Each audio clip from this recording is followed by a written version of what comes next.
Hey everybody, Philip Thurman here with Office PLM. Finally, the first affordable, full-featured PLM system in the history of PLM.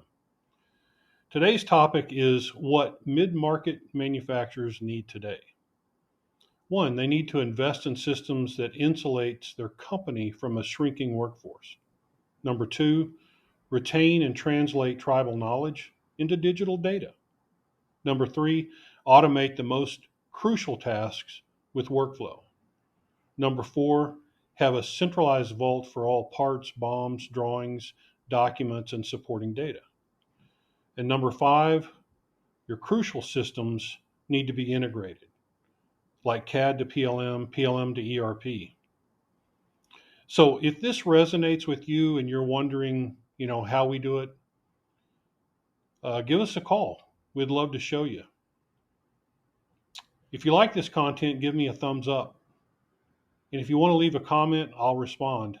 And as always, stay tuned for more content